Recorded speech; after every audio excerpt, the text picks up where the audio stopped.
You booked it, episode 214. What's going on, everyone? Thank you for joining me today on You Booked It, the #1 podcast where you learn how to create a successful entertainment career. Have you joined the You Booked It community yet? It is your go-to entertainment career resource. Inside, you'll have direct access to Broadway performers, Emmy nominees, and people just like yourself navigating this industry. Learn from those walking the walk. Build industry relationships, access unlimited masterclasses, and learn how to book the job more consistently. Join free today. Tap the link in the show notes or go to youbookeditpodcast.com/invite to get inside. And now, let's meet today's guest. All right, let's kick today off. I'm excited for my guest, very unique for the show, Ed Vincent. Ed, are you ready to dig in? I am ready to dig in. Ed is the founder of the world's first festival subscription service, providing access to music, film, food and wine, tech, and innovation through FestivalPass. Ed has a strong belief that we as humans need connection. He loves to share his experience and passion for festivals and data with any audience. The mission at FestivalPass is to inspire people to lead active and engaging lives by immersing themselves in community culture. He strives every day to secure new event partners and think about what our customers want from a social mobile app that complements their lived experiences. He's an entrepreneur with over 20 years of business technology and management experience. Ed, that is a very quick synopsis of who you are and what you've done, but why don't you tell us a little bit more about yourself? Fill in the gaps a bit and a little bit more about what you do as a professional in the entertainment industry. Sure. Thank you for that introduction. Yeah, at the core, I'm just a beach kid from New Jersey who moved to New York City and became an entrepreneur and tended to continue to do the things I love in entertainment. I have been an entrepreneur for over 20 plus years. I was a banker up until 1999 and I left. And funny thing is that I left because I wanted to try that internet thing that was going on back in 1999 and started an e-commerce company related to making things, selling things that made cities famous. I ended up selling that in 2001. And then I had an agency throughout the 2000s, about a 70-person agency where we brought a lot of big brands to really big events. And that's what had me fall in love with live events. We helped launch and manage multiple film festivals. We even owned one down in the Dominican Republic. We built a couple of branded hotels with Maxim Magazine in the Dominican Republic and had done a lot of other fun stuff in the events industry and just continuing to live and breathe in and around part of the entertainment industry. Some was that marketing side. And then fast forward to a few years back before my current company, I had founded a company that handled the consumer data side for a lot of big television networks like A&E networks and AMC networks. And whenever somebody runs an ad in a movie theater, they have to pick why that ad's running for who. So we help them predict who's going to be sitting in that audience. That all led me up to today. I launched FestivalPass, and you gave the intro. It is the first global subscription service marketplace for live events, which is pretty exciting. Very cool. You've done so much. I'm very excited to dig into this interview. But first, let's dig into this part. So, Ed, I am a sucker for a good quote. What is your favorite quote you'd like to share with everyone? I'd say on the personal side, this isn't really a business quote. There's a million business quotes. I can give you one of them too. But on a personal side is when given the opportunity to be right or be kind, choose kind. And that actually came from a children's book. I have 3 daughters and was going through that process and realizing that life is full of trying to create justice. And sometimes kindness is the right way to go. Absolutely. And compromise, right? I guess that kind of goes with that, right? It doesn't usually serve us too often to always put our foot down in things because really, I think most of life, whether it's with your daughters, I've got a 4-year-old daughter as well, or it's a business decision or in a production, it's still all a collaboration, right? Absolutely. Yeah, it is. And I think sometimes, the need to be right for a lot of us is a big driver because when you see an injustice or you want to correct something, sometimes just choosing to be kind gets you totally further. agree. Love that one. And let's get into this next section here. And Ed, of course, you are an entertainment professional. I'm an entertainment professional. And I think that you would agree that this industry can be one of the most subjective, brutally honest, and personally emotional industries in existence. And you know as well as I that in order to create and have a successful career in this industry like you're having now takes a lot of dedication and hard work. And wow, yeah, we have an amazing time doing what we do. There are also our fair share of obstacles, challenges, and failures we are going to experience and we're going to have to move forward through. So tell us, what is one key challenge, obstacle, or failure you've experienced in your career? And how did you come out the other side better because of it?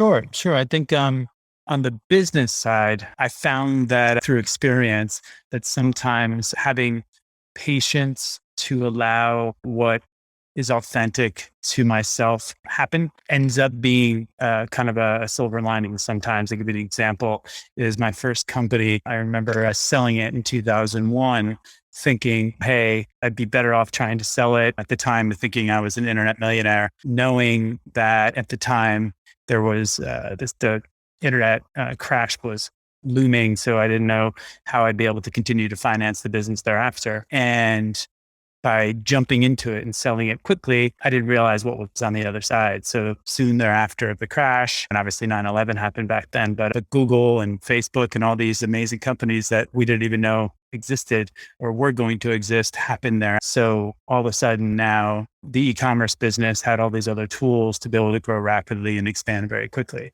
So had I just had a little more fortitude and patience and had some deeper vision about where we were going, I would have been able to ride that wave of kind of the 2.0 version of what was going on. And I use that from what I've learned today is when I first launched FestivalPass, I launched a live events marketplace right before a global pandemic where all the live events ceased to exist for 18 months, as everybody knows. And it would have been easy to just say, hey, that's not going to work. I'm going to go do something else. But having that knowledge from the first go around, I knew we'd get to the other side. I knew that I'd be better off spending the time building infrastructure and should just feel lucky that we hadn't gone out and pre-hired hundreds of people that I would have to lay off now while we, like everybody else in the live events business was going through. So instead of just throwing in the towel or saying this is going to work, we pushed through and we kept building infrastructure, technology. And now all of a sudden in the world, I can't say everybody thinks we're on the other side yet, but here where I'm sitting in Austin, Texas, it's looking bright. Most of the big live event producers are going to be doing twice as many events in 2022 than existed in 2019. And there's this massive pent up demand for people to go back to events, and everything out there is getting sold out quickly and people are really getting back to it. So if it's a long-winded answer to the fact that patience and fortitude for believing in the vision sometimes can allow you to get to the other side and have a silver lining. Yes, patience and fortitude and realizing the vision to get you to the other side. So good on so many levels, that story. And it's applicable to really whatever you're doing in your career, whether you're a singer, a dancer, an actor, anywhere, anything in this industry, anything in life, really, for that answer and that experience, and to stick it out. And it's also about having that experience. And it's hard to know what to do if it's the first time you've ever experienced something like this. But this is why I love this podcast so much. And speaking with people like you that have been there, they've done that at very high levels of this industry. And we can learn from that. And there's so much value in that. So thank you for sharing that story because that's huge. Thank you. Of course. Did you know building industry relationships are the most important assets you need to create a long-lasting entertainment career? And don't take my word for it. Guest after guest here on the podcast have attributed some of their biggest career moments to their relationships. That is why you need to get yourself inside the You Booked It community. You'll learn what you need to do to get noticed, and make sure your headshot stays in the callback pile so you can book the gig more consistently and create a successful career. Tap the link in the show notes or go to youbookeditpodcast.com/invite to get inside free today. Yeah. Well, let's move on to a time that I like to call your spotlight moment. That one moment in time you realized, yes, I am going to get into this entertainment industry. Or maybe it was, yeah, this is what I need to be doing in the entertainment industry. Tell us about that. Yeah, I think it was more of a realization on my side that business is business, no matter what industry you're in, Mm. and you've still got to do the hard work. So why not do it in something that also is fun and passionate? So what I mean by that is when I first had the e-commerce business and started realizing that when you own and operate a business, it doesn't matter if you sell widgets or you sell really cool things. The content, the work is the same, but the content can be a lot more fun if you pick something in the entertainment space.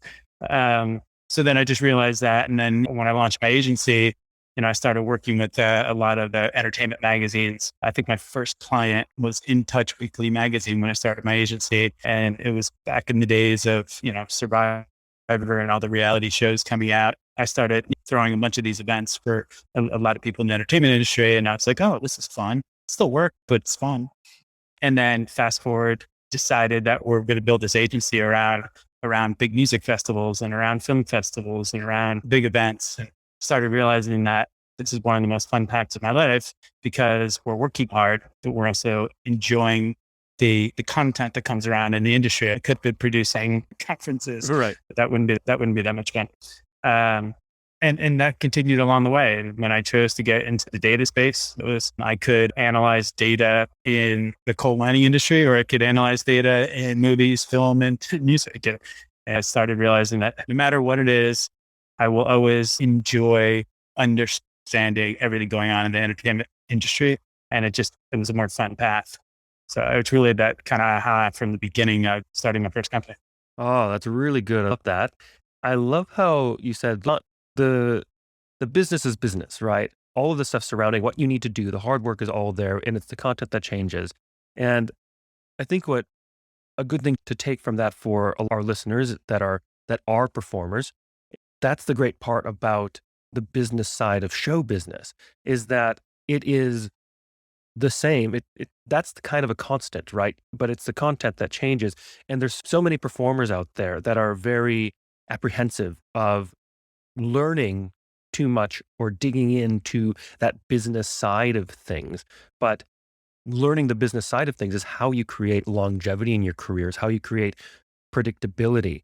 And the great part I love that you said is that it's business is business. It stays the same, which is good news to me and good news to you if you're a performer that you are able to learn these things. It's kind of a much more set skill set versus all of the subjectivity and the dynamics that come with being a performer, a singer, an actor, a dancer, or something like this. So dig in, learn that business side of things because that really lays a huge foundation of what you can then do with your talents. And I do think there's a big analogy to the entrepreneurial space and talent and performers looking to acquire a job or looking to get hired or looking to make a movie, whatever the choice is. Because at the core, a lot of early stage technology companies end up pitching to get the first investor to buy in, or to get angels to fund you, or to get the big VC to fund your company. Right. And in doing so, there's thousands of pitches and one successful funded company. So the reality is it's not much different. Everything's an audition. Yeah. And I think what's interesting is you can choose to take it in whatever path, you want to go. But just like the entertainment industry, you could choose to just audition for somebody else's project, or you could choose to create a project that works for you. And that kind of is a very similar analogy in building a business. Yeah. Fantastic analogy. Well, let's piggyback on that question real quick and let's talk about your number one booked it moment. Walk us through that day. What was going on in your life? And what about that moment makes it your favorite booked it moment? Since I've had various businesses throughout, it's always hard to say one was that first best, if you will. But I think what I can share is even in my last business, there's always that moment in time where somebody makes a commitment to you or to that brings me to the next spot and the next level. So, even when this was just an idea, I still had a data business, which was fine, but I was really getting excited to go launch this consumer brand. And it was a commitment from another entrepreneur who I knew very well, who also liked the space and the idea that I was going in. And his first $100,000 check to say, you know what? Why don't you just do it? Just go. And basically that initial kickoff to push me forward was really exciting. And I think that happens a lot for me in the process of building a company. It happened here in Austin as well. When I started this company in New York, and I got to Austin a little over a year ago in the middle of the pandemic. And certain communities are very tight knit and everybody knows each other. And sometimes from an outsider coming in, it's really hard to break in. And for me, it was actually helpful because as an entrepreneur, I was part of some organizations, and I guess the same goes for entertainment professionals, whereas if you already have a base connection, you can feed into a group of people. But as soon as I started meeting some of the people that really are industry players here in Austin, I had the CEO of Alamo Drafthouse Movie Theater, who's a wonderful woman named Shelley Taylor. She took a liking to what I was doing. She invested in the company. And then she introduced me to the next person who was, the co-founder of HomeAway VRBO, and he invested, and then he introduced me to somebody else. Before there's this catalyst of forward movement with really amazing people that are joining the journey. And for me, those are all like little booked it moments. Oh, that's so cool. And getting people on board, that addition of like the minds and the energy, getting on board with whatever it is that you're doing, just besides making it just this solopreneur thing, right? Yes, absolutely. And I wonder if there's an analogy to the business where somebody might not have booked a specific role, but they were able to get a hold of the right manager or the right agent. So now that's one step forward to the next thing. And the same for me. I was able to get a bunch of advisors to join the company who had very profound and credible roles that were now on the team. And now that I have a team going forward, it makes every other steps just a little bit easier. For sure. And I think that analogy becomes quite direct as well in the audition hustle, the game of what that is. And the amount of stories that have been on this podcast of people that their booked at moments came from a failed audition because they went to the audition and they just weren't right for whatever that particular role was. But the person sitting across the table, one of them had another project, that they were working on. It kept them in mind. They're like, you know what? I think they'll be good. The next thing you know, they get a call, they have an audition, and they land the leading role just like that. And it's about building those connections and those relationships with people within your network and at work. And I think that's very cool. Yes, I agree. Yeah. It is time now to take a moment to talk about the present. We've talked about FestivalPass a little bit, but can we dig into that a little bit more? And we are still kind of in this global pandemic. Like you said, depending on where you are in the world, it's loosening up or tightening down. But how do you see the entertainment industry moving forward in the next couple of years? Yeah, I think the pandemic obviously had an effect across the board on various ways the industry works. Obviously, we're in the live event space. I see a huge resurgence. A lot of people here in the States are calling it the roaring 20s coming back, which I do see that happening. There really is a lot of fundamentals that make that true. With FestivalPass, we're super excited to bring more and more events into our marketplace because we do know how many people are out there in the consumer side that just haven't had an opportunity to go out and be part of a community. And I think as we open this conversation, you mentioned some of our kind of goals of FestivalPass is it's really driven by community, and everybody does need a community to actually feel fulfilled. So people are really getting back. So the next 18 months are going to be insane in terms of people going to more and more events. There's a lot of discretionary income in consumers' hands that they haven't spent from traveling and haven't spent from going out over the last 18 months. I think from a business perspective, there's about $2.1 trillion in savings in discretionary income ready to be spent. So that's all super exciting. And I think it's shifted a lot of other forms of entertainment. The artists themselves, the reason why there's so many events coming up, a lot of, on the music side, a lot of artists have been writing music for the last 18 months at home in their studios, and they want to get out and share it. It goes on and on. And even the way the film business has changed from how movies are released, the pandemic kind of brought about the time and date releases. And the question is, will that stay or not? I think there's been a lot of discussion around, is it a smart move to be releasing a film in theater and at home on the same day? And are they leaving money on the table? So it's a lot of conversations happening. You're right. So many industries have had to change the way they do business throughout the entire pandemic, right? With film especially. But I'm very excited to see what's happening. And I agree that, you said what, $2.1 trillion? Yep. Holy crap. That is a lot of cash to, get a piece of that pie, right? And that's part of everything. So I think that's amazing. I'm looking forward to it. And I love your take on what's happening. And then I'm looking forward to see what happens with FestivalPass moving forward as everything really does start exploding and opening up. Yeah, we're just even for our own product, there's about 80,000 events we're pulling onto our platform this coming week, just because so many are getting announced. Yeah. Wow. That's amazing. And well, actually, could you explain a bit how FestivalPass works? You said it's a subscription-based events or festival pass, right? So how does it really work? Sure. I would say on a high level, it's like Airbnb meets ClassPass, if anybody knows either or both of those brands. But the way it works is consumers, members, we call them members, they come to FestivalPass and they sign up for a monthly subscription. That monthly subscription can cost anywhere from $19 to $99 a month.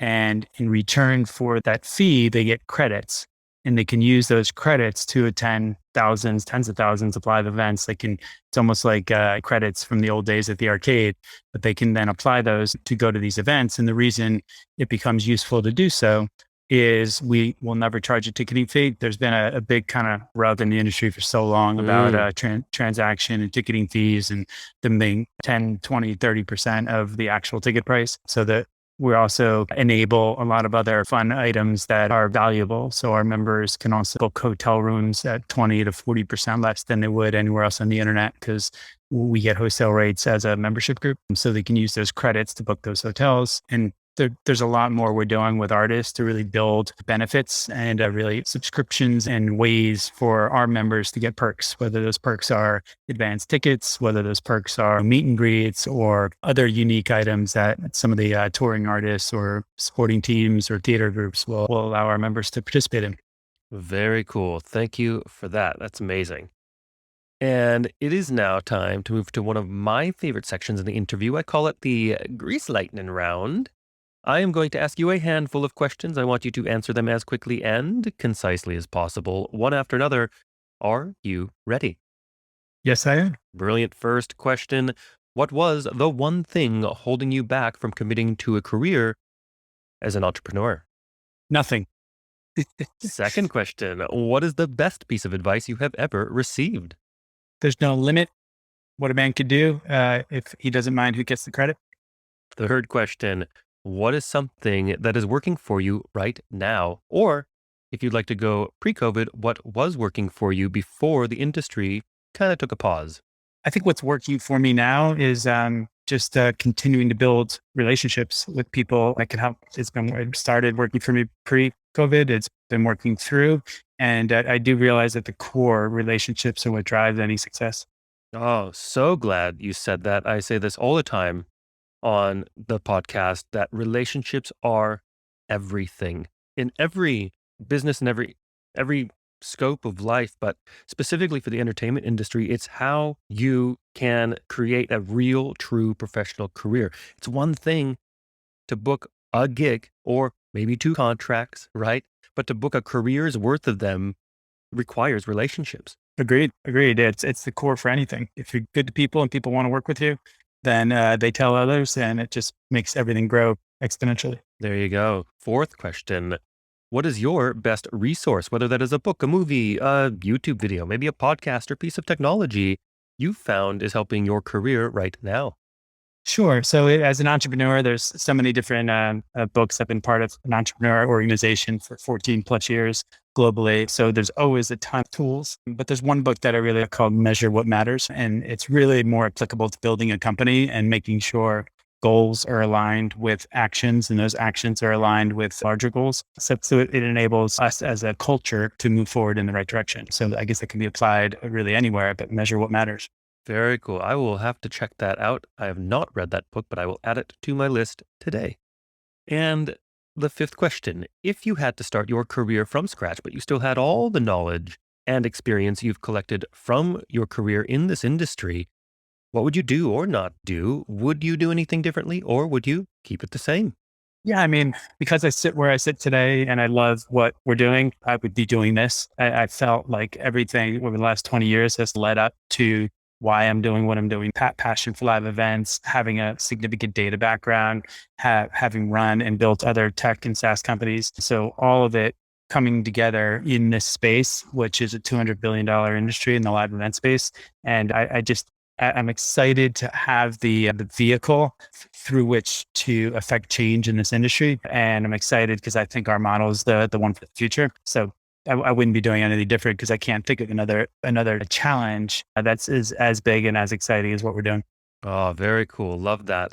And the last question, what is the golden nugget knowledge drop you've learned from your successful career you'd like to leave with our listeners?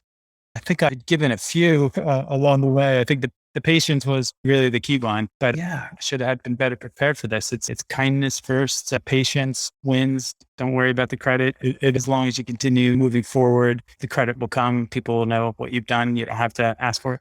Beautiful. And to wrap up this interview, Ed, it is time to give yourself a plug. Where can we find you? How do our listeners connect with you? I'm sure you want to promote FestivalPass. Of course. So anybody that loves live events should be going to festivalpass.com, signing up and being part of FestivalPass. They can follow us on Instagram, festival_pass. We're on Facebook and TikTok and any of the social channels. You'll be able to find us. Personally accessible through LinkedIn, just my name on LinkedIn. But outside of that, yeah, it's FestivalPass is where we're going, where we're building. Brilliant. And for everyone listening out there, I've put the links to everything Ed just said into the description of this episode so you could easily connect with him. And also be sure to share this podcast with your fellow entertainers, coaches, teachers, arts and entertainment educators, and anyone you know aspiring to create a career in the entertainment industry. You Booked It is the #1 resource of expertise on how to actually create a successful entertainment career. Case in point, everything Ed just gave us in today's interview. If you enjoyed this one, hit that subscribe button so you don't miss the next guest. Ed, thank you so much for jumping on. It's been such a pleasure to connect and chat with you. Thanks so much, Dane. I appreciate it. Thank you so much for listening today. If you enjoyed this episode and want more like it, be sure to smash that subscribe button. Also, be sure to join the You Booked It community. Inside, you can connect with your people, build industry relationships, unlock unlimited masterclasses, and access the tools and training you need to create sustainable career momentum. Get your invite link right now.